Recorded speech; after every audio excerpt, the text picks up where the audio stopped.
Assalamualaikum. Ya. Salam. Hai. Minta aiskrim pulut satu. Aiskrim pulut? Ah. Boleh. Nak yang besar saiz ni ke? Boleh. Boleh. Okey. So ni kita letak pulut dulu. Ni okey. Ni aiskrim balik yang famous dekat Langkawi tu kan? Betul. Yang daripada Langkawi ke KL dan sekarang dah kat Jepun. Okey.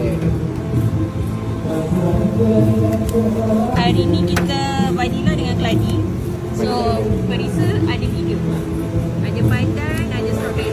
So tiga-tiga tu akan datang dengan vanilla. Faham. Okey. Kat sini sebekas berapa scoop yang besar? Kalau bekas ni, satu bekas ada 15 scoop. So Oh, okey. topping semua kita bagi free. Ni resipi dah lebih 20 tahun daripada Langkawi.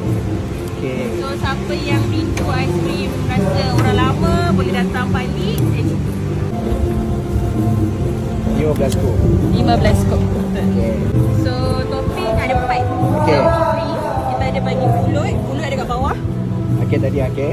Dan kita letak aiskrim, ada kacang. Okey. Topping ni kalau korang nak lebih minta je tau. Oh, boleh minta ya? Boleh je. Nak berapa banyak cakap je. So kita ada jagung.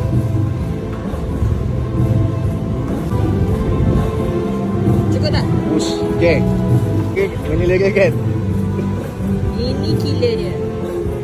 Susu cair. Susu cair. Okey, dah siap. Kita tunjukkan kamera. Okey.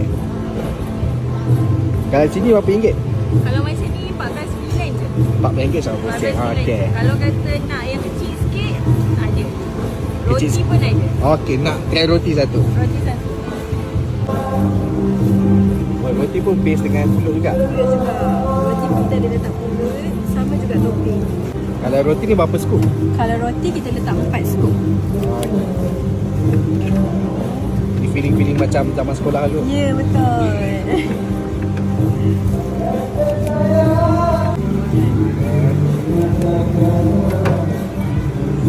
Letak kacang.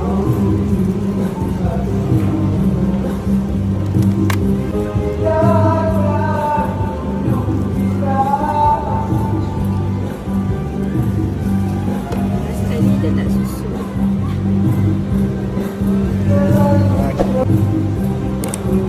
Kalau sini berapa ringgit? Kalau macam ni RM4.90. Okey, bagi RM10. Kita sebenarnya ada buat catering. So siapa yang nak kahwin ke, nak tunang ke, ada office punya event ke, panggil je kita. So kita akan buat. Ada catering So juga? set up macam tu. Okey. Kita hari-hari buka. Kalau kata habis aiskrim je kita tutup. So kalau kata nak datang, boleh check kita punya IG dulu, TikTok ataupun Thread. Okey, baik. Okey, terima kasih.